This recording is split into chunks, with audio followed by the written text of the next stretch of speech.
우리 옆 사람하고 이렇게 인사하겠습니다. 예수 그리스도는 가장 큰 선물입니다.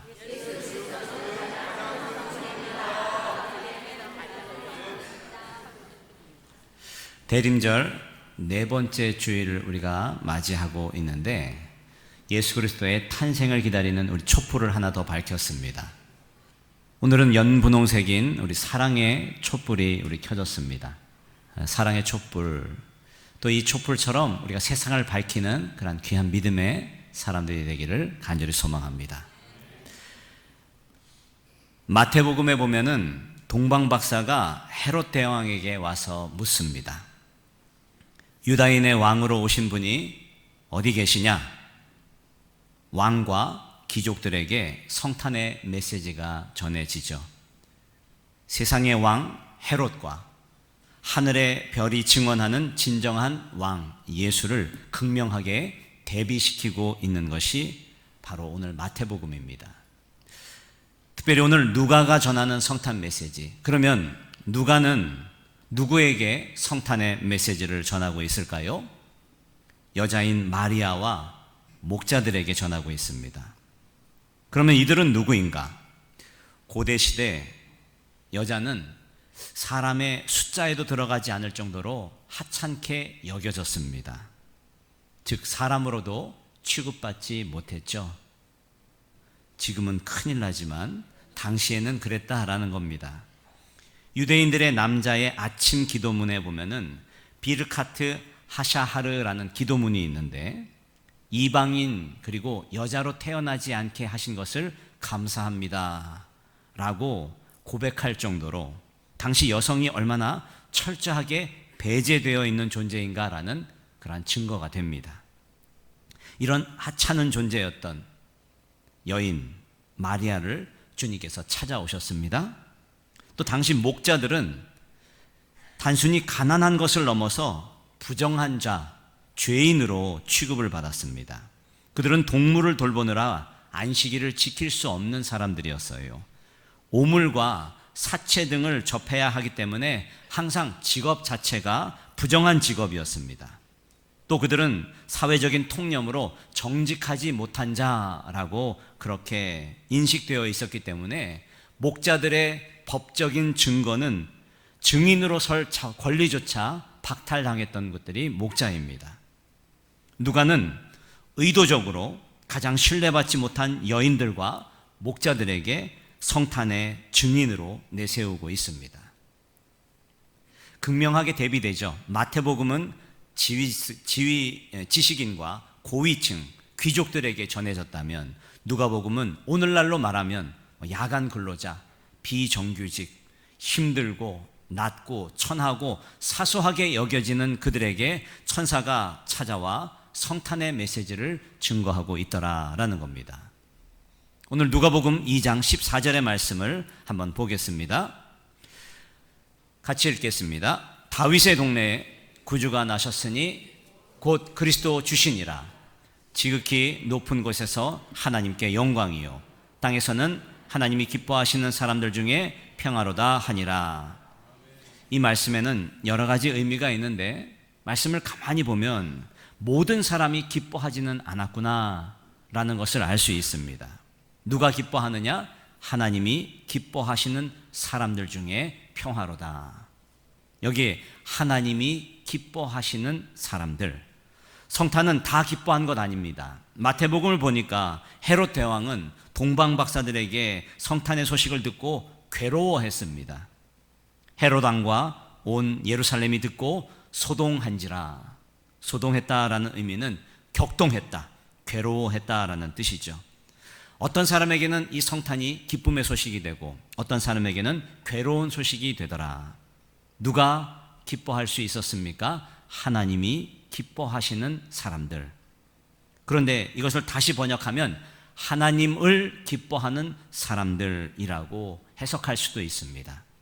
그래서 오늘은 두 가지 관점에서 살펴보고자 합니다. 첫 번째는 하나님이 기뻐하시는 사람들은 누구인가? 두 번째는 하나님을 기뻐하는 사람들은 누구인가? 이 두 질문을 통해서 이 대림절 마지막 촛불인 사랑의 촛불이 우리 안에서 환하게 밝혀지기를 주님의 이름으로 축원합니다.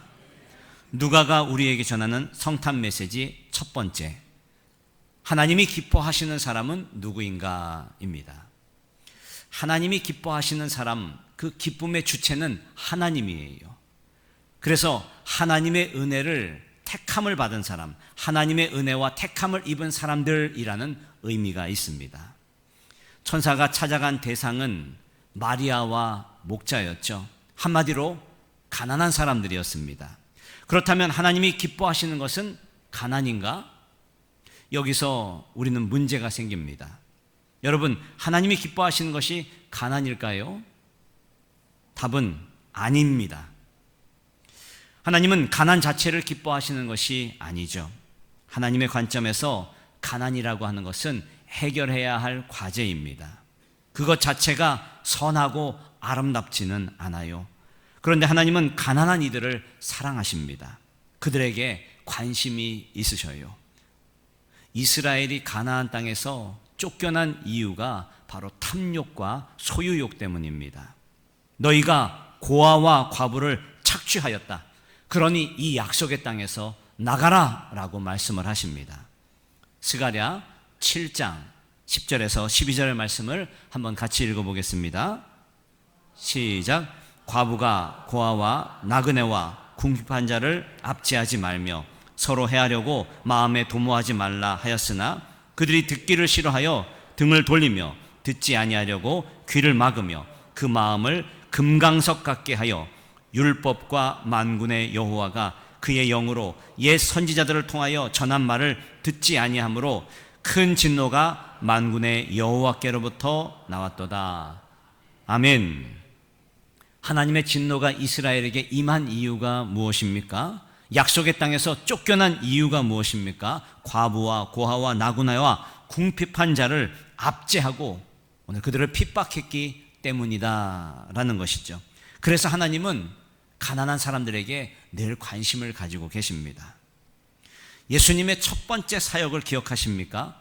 회당에서 이사야의 말씀을 증거하시면서 주 성령이 나에게 임하였다. 이는 가난한 자에게 복음을 전하려고, 포로된 자에게 자유를 주시려고, 눈먼 자에게 다시 보게 함을, 눌린 자에게 주의 은혜를 선포하게 하려고 나에게 기름을 부어주셨다라고 말씀하시면서 사역을 시작하십니다. 누가의 관심은 가난한 자들에게 있었어요. 그래서 이 성탄의 이야기를 특별히 누구에게 가장 먼저 전하는가? 가난한 이들에게. 우리가 잘 아는 삭개오의 이야기, 누가복음에만 나오는 이야기입니다. 삭개오가 뽕나무에 올라가서 예수님을 만났죠. 그리고 예수님을 만나고 결단하고 이렇게 고백을 합니다. 내 소유의 절반을 가난한 이들에게 나눠주겠습니다. 그리고 속여서 빼앗은 것이 있다면 4배를 갚겠습니다. 그때 예수님이 뭐라고 말씀하십니까? 오늘 이 집에 구원이 임하였다. 아멘. 여러분, 그런데 여기에 아멘 하실 수 있습니까? 교회를 다녀온 남편이 갑자기 아파트를 팔아가지고 절반을 가난한 사람들에게 나눠주겠대요. 설교를 듣고 은혜를 받더니 자신이 남을 속였다고 적금을 깨가지고 4배나 갚아주겠다고 하면 여러분 아멘이 되십니까? 지금 누가는 우리에게 이런 질문을 던지고 있습니다. 너는 가난하냐? 오늘 예수님이 제게 묻고 있습니다. 성철아, 너는 가난하냐? 저는 이 세상에 송곳 하나 꽂을 만한 땅도 없고 재물도 없습니다. 재산도 없습니다. 그렇지만 저는 스스로 한 번도 가난하다고 생각해 본 적이 없습니다. 여러분에게 오늘 예수님이 묻습니다. 너는 가난하냐? 가난한 자는 복이 있나니 하나님이 너희 것이며. 누가의 이 질문이 불편했는지 마태는 이것을 심령이 가난한 자라고 말을 바꾸고 있습니다. 여러분, 가난한 자의 복이 무엇일까요? 부요한 자는 기댈 곳이 많습니다. 하나님도 있지만 자기가 이뤄놓은 업적도 있고 모아놓은 재산도 있고 든든한 무엇인가 있기 때문에, 그러나 가난한 자는 오직 하나님밖에 없는 거예요. 하나님의 손길만 구할 수밖에 없는 것, 이것이 가난한 자의 복입니다. 오직 주님만 바라보는 것. 이 말씀이 가난하지 않은 우리에게 어떻게 적용할까? 가난하고 싶지 않은 우리에게 이 말씀이 어떻게 적용되어야 할까? 저는 경주 최부잣집 가운에서 그 답을 찾고 싶습니다. 경주 최부잣집 가운에는 몇 가지가 있는데 다 살펴볼 수는 없고 한두 가지만 살펴보면, 재산은 만석 이상 지니지 마라. 그것이 초가 되었을 때는 가난한 사람과 함께 나누라 라고 하였습니다. 흉년에는 땅을 사지 마라. 남의 아픔을 이용해서 부당한 이익을 챙기지 마라 라는 말씀이죠. 사방 백리 안에 굶어 죽는 사람이 없게 하라. 사회에 환원하고 나누고 또 이웃을 사랑하라 라는 말씀입니다. 감리교 창시자 존 웨슬리 목사님은 첫 월급이 30파운드였습니다. 그의 생활비가 28파운드였고 나머지 2파운드로 가난한 사람들을 도왔습니다. 그 다음 해는 60파운드를 벌게 되었는데 생활비로 28파운드를 쓰고 나머지는 복지헌금으로 내놓았습니다.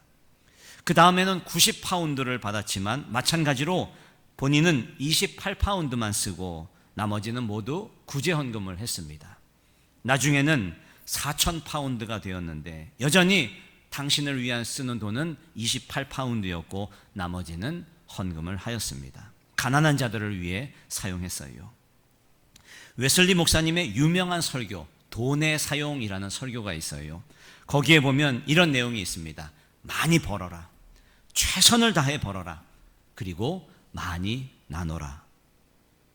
저는 우리 예수 믿는 사람들, 특별히 예수 믿는 사람들이 어느 정도 생활 수준까지는 넘어가지 않겠다라는 그러한 결단이 있었으면 좋겠습니다. 나는 더 큰 부자가 되어도 이 정도 선을 넘지 않겠다. 분명한 것은 지금 기준을 정하지 않으면 시작할 수 없다라는 겁니다. 지금 이렇게 정하지 않으면 끊임없이 추구하며 살기 때문입니다. 점점 좋은 집, 점점 좋은 차, 점점 좋은 음식, 점점 좋은 옷 쓰고 또 써도 모자란 인생이 됩니다. 어떤 분들의 이야기를 들어보니 생활비가 1,500에서 2,000만 원 정도라고 해요. 저로서는 상상할 수 없는 이야기입니다. 그런데 그런 분들이 꽤 있더라라는 것이죠. 그분들을 비난하는 게 아니에요. 그렇게 버는 분들이 여기에 있다면 최소한 부부가 머리를 맞대고 더 가진 것을 놓고 기도할 줄 아는 부부가 되시기를 주님의 이름으로 축원합니다. 지금 여러분의 모습이 10년 후에 여러분의 자녀의 모습이 될 것입니다. 여러분들의 자녀들이 나누면서 살기를 원하십니까? 그러면 여러분들이 지금 나누면서 사시기를 바랍니다. 여러분들의 자녀들이 베풀며 살기를 원하신다면 지금 여러분들이 베푸며 살아가시기를 주님의 이름으로 축원합니다. 여러분들의 자녀들이 용서하며 살기를 원하신다면 지금 여러분들이 용서하며 살아가십시오. 누가가 전하는 성탄의 첫 번째 이야기, 하나님이 기뻐하시는 사람들이 되시기를 주님의 이름으로 축원합니다. 두 번째 메시지는 하나님을 기뻐하는 사람들입니다. 하나님을 기뻐한다라는 의미는 기쁨으로 반응하고 그 뜻을 따르기로 결심했다라는 의미이죠. 너는 하나님을 기뻐하고 있니? 성탄의 소식이 정말 우리에게 기쁨이 됩니까? 우리가 정말 이 땅에 아기 예수님이 오신 것이 진정으로 기쁨으로 감격하고 있습니까? 오늘 말씀을 읽었던 본문 뒤에는 마리아의 노래가 나옵니다. 그 내용에는 나의 마음에 하나님을 찬양하고 나의 영혼이 하나님을 기뻐한다. 마리아는 참으로 하나님을 기뻐했던 사람입니다. 길게 말하지 않겠습니다. 사랑하는 여러분, 여러분은 하나님을 기뻐하십니까? 기뻐할 수 있습니다. 왜냐하면 내 이야기가 되면 돼요. 내 이야기. 여러분, 손흥민 선수 좋아하시죠? 저도 참 좋아하는데 손흥민 선수가 골을 넣을 때마다 얼마나 멋있고 좋은지 몰라요. 그런데 손흥민 선수가 내 아들이다, 내 동생이다. 여러분 어떠십니까? 갑자기 감격적이지 않습니까? 연봉이 180억이래요. 와우! 남의 일이면 별것 아니지만 그게 내 일이면 얼마나 기쁘고 감격적입니까? 완전 기쁘죠. 내 이야기가 되면 기쁨의 강도가 달라집니다. 내 이야기가 되면 감격의 정도가 달라집니다. 어떻게 하나님을 기뻐할 수 있는가? 오늘 마리아를 통해서 그 기뻐하는 방법을 한번 배워보겠습니다. 말씀 29절을 같이 한번 읽어보겠습니다. 시작. 처녀가 그 말을 듣고 놀라 이런 인사가 어찌함인가 생각하매. 자, 마지막에 보니까 생각하매, 마리아는 먼저 생각을 했어요. 생각하다라는 원어의 뜻은 계산하다, 저울질하다, 따져보다 라는 의미입니다. 천사가 와서 말해요. 너가 임신을 하게 될 터인데 그것은 성령으로 임신하는 거, 잉태하는 거야. 그때 마리아가 생각을 했대요. 따져보았대요. 어떤 생각을 했을까요? 우리는 이 말씀을 너무 긍정적으로 읽어서 그 뒤의 이야기를 너무 잘 알고 있기 때문에 그렇게 쉽게 받아들이지만 상황은 그렇게 호락호락하지 않습니다. 고대 이스라엘의 여성이 결혼하는 평균 나이가 14살이라고 합니다. 지금으로 말하면 중학교 2학년, 3학년 정도 되는 나이예요. 마리아의 나이가 14살.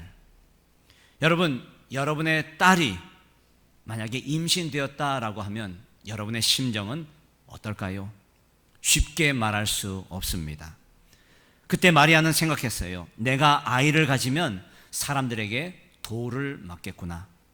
우리 부모님은 평생 고개를 들고 다니지 못하겠구나. 요셉과 야코는 파혼되겠지. 내 인생은 죽음과 같은 수치로 그렇게 계속되겠지. 어쩌면 이 동네에서 쫓겨나서 살지도 몰라. 자, 그럼에도 불구하고 마리아는 모든 장벽을 허물고 있습니다. 모든 것을 계산했지만 주권을 하나님께 맡기고 있습니다. 내 인생이 망가지고 돌에 맞아 죽는 한이 있더라도 이것이 하나님의 뜻이라면 내가 이 어둠 속을 걸어갈 것이다 라고 다짐하고 있습니다. 이 이야기가 특별한 이유는 오늘 세례를 받는 분들을 위한 그러한 메시지도 되기 때문입니다. 바로 여러분의 이야기가 될 수 있기 때문이에요. 천사가 찾아왔습니다. 마리아는 생각했습니다. 받아들입니다. 그리고 찬양합니다. 이 찬양하는 과정을 살펴보면 어떻게 이럴 수 있을까? 그 속에서 우리는 세 가지의 그런 방법을 발견하게 됩니다. 첫 번째는 지적 의심, 두 번째는 감각적인 수용, 세 번째는 의지적인 결단. 첫 번째, 지적 의심의 단계가 있어야 합니다. 34절 말씀을 한번 읽어보겠습니다. 마리아가 천사에게 말하되 나는 남자를 알지 못하니 어찌 이 일이 있으리이까. 여기 보니까 어찌 이 일이 가능한 걸까? 먼저 지적 의심이 있었습니다. 말이 안 되잖아요. 불가능하잖아요. 누가 이것을 믿습니까? 동정녀 마리아, 남자 없이 어떻게 여자가 임신을 할 수 있습니까? 십자가에서 죽은 사람이 어떻게 3일 만에 살아날 수 있습니까? 말이 되는 이야기를 해야지요. 여러분, 이것이 지적 의심입니다. 만약 기독교의 메시지를 듣고 의심하지 않는다면 그는 복음을 제대로 이해하지 못하는 사람일 것입니다. 어떤 분은 예수 그리스도를 인격적으로 만나기까지 40년이 걸렸다라고 고백하는 분을 봤어요. 모태신앙인 저나 제 자녀는 아무렇지 않게 교회를 다니지만 이런 지적 의심이 없다면 우리는 하나님을 제대로 만난 것 아닙니다. 중요한 것은 이 지적 의심이 그것을 해답을 찾으려는 질문이냐 아니면 비아냥거림이냐란데 오늘 마리아는 비아냥거리지 않았어요. 귀를 기울였습니다. 그리고 마음을 열고 있습니다. 오늘 성탄의 기쁨을 맞이하기 위해서 우리가 첫 번째 넘어가야 되는 지적 의심, 오늘 여러분의 삶 가운데 임하기를 간절히 소망합니다. 두 번째는 감정적인 수용이 있어야 돼요. 마리아가 이렇게 말합니다. 38절에 보니까 같이 읽어볼까요? 마리아가 이르되 주의 여종이오니, 거기까지요. 아직 100%는 이해되지 않지만 나를 부르신 그분은 선하신 분임을 믿고 마음 문을 열기로 결심한 겁니다. 완전히 믿어지지 않지만 따르겠습니다 라는 말이죠. 감정적인 수용이 이루어지고 있습니다. 특별히 오늘 세례받는 분들, 평생을 하나님 없이 살다가 이렇게 세례교육 2-3시간 받았다고 그것이 모두 바뀔 수 있겠습니까? 바뀌지 않아요. 자, 그런데 사랑하는 아내가 권하니까, 사랑하는 친구가 권하니까, 부모님이 권하니까 내가 마음을 열고 노력해 보겠다라고 결심하는 것, 이것이 감정적인 수용입니다. 여러분, 얼마나 가슴이 뜁니까? 우리는 알아요. 아, 시작됐구나. 교회 밖에서 아직도 교회의 문지방을 넘어오지 못한 분들이 얼마나 많습니까? 아니, 교회 안에 있으면서도 그 고비를 넘어오지 못하는 사람들이 얼마나 많은데 이제 시작된 겁니다. 저는 그래서 간절하게 기도합니다. 이 믿음의 증거들, 지금까지는 어렴풋이 보였던 그 믿음의 간증들이 지금까지는 아내와 남편의 기도로 여기까지 왔고, 어머니의 아버지의 기도로 여기까지 왔고, 할아버지 할머니의 기도로 여기까지 왔다면 이제 감정적인 수용을 통해서 마음을 열고 내가 믿어보도록 하겠습니다. 내가 마음을 열겠습니다. 자, 그렇게 결단하는 오늘 저와 여러분들의 삶이 되기를 주님의 이름으로 축원합니다. 자, 이것이 감정적인 수용의 단계예요. 자, 이 단계는 증거를 확보해가며 확신해가는 과정의 단계가 필요합니다. 마리아도 의심스러웠어요. 그래서 사촌 엘리사벳을 찾아갑니다. 아마 달려갔을 것 같아요. 그리고 깜짝 놀랍니다. 한마디도 하지 않았는데 먼저 알아보는 겁니다. 너 배에 있는 아이가 성령으로 잉태되었구나. 할렐루야. 지적인 의심에서 끝나지 말고 이는 감정적인 수용으로 이어져야 되는 겁니다. 믿음의 흔적들, 믿음의 증거들을 확인해야 합니다. 그래서 마리아의 노래를 보면 내 영혼이 주를 찬양하고 내 마음이 구주를 기뻐합니다 라고 찬양을 하는 겁니다. 마리아의 노래는 감정적이고 맹목적인 그러한 신앙과 찬양이 아니라 오늘은 이런 감정적인 수용으로 하는 찬양입니다. 마지막 의지적인 결단이 필요해요. 38절 말씀을 다시 한번 읽어보겠습니다. 마리아가 이르되 주의 여종이오니 말씀대로 이루어지이다 하매 천사가 떠나가니라. 여기에 보니까 이루어지이다 라는 말이 있는데 이 말은 헬라어로 단순히 수동태를 말하는 것이 아니라 이 일이 내게 일어나기를 내가 스스로 원합니다. 내가 스스로 받아들입니다 라는 뜻이에요. 적극적인 의지를 담고 있습니다. 마리아는 이미 계산이 끝났어요. 돌팔매질, 또 파혼, 가문의 수치, 모든 계산서를 받을 각오를 하고 있는 겁니다. 의지적인 결단은 감정적인 흥분과 달라요. 14살의 치기 어린 생각이 아닙니다. 이것은 꽃길만 걷겠다는 그러한 약속이 아닙니다. 거룩한 손해를 기꺼이 감당하겠다라고 하는 것이 의지적인 결단입니다. 하나님이 주신 이성의 지, 정, 의가 완벽한 하모니를 이루고 있는 겁니다. 왜냐하면 신앙이란 덮어놓고 믿는 것이 아니에요. 전인격적이고 전존재적인 변화와 헌신을 요구하는 것이 우리의 신앙이기 때문에 그렇습니다. 그러므로 사랑하는 여러분, 믿습니까? 아멘. 믿으시면 아멘. 자, 이런 식으로 값싸게 얼렁뚱땅 넘어갈 생각하지 마십시오. 최소한 우리 이태원 교회 성도들은 이 놀라운 과정을 겪어가면서 걸어가는 저와 여러분들의 삶이 되기를 간절히 소망합니다. 그래서 믿음의 끝까지 갈 수 있는 거예요. 그 의지적인 결단을 통해서 내가 기꺼이 감수하겠습니다 라고 결단하며 나아가는 저와 여러분들의 삶이 되기를 간절히 소망합니다.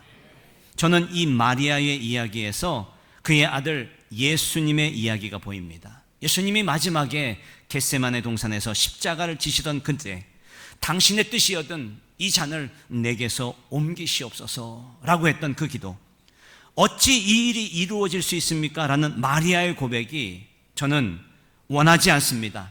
누구도 경험하지 못할 끔찍한 고통의 자리라는 것을 알았습니다. 그런데 예수님이 이렇게 말씀을 하시죠.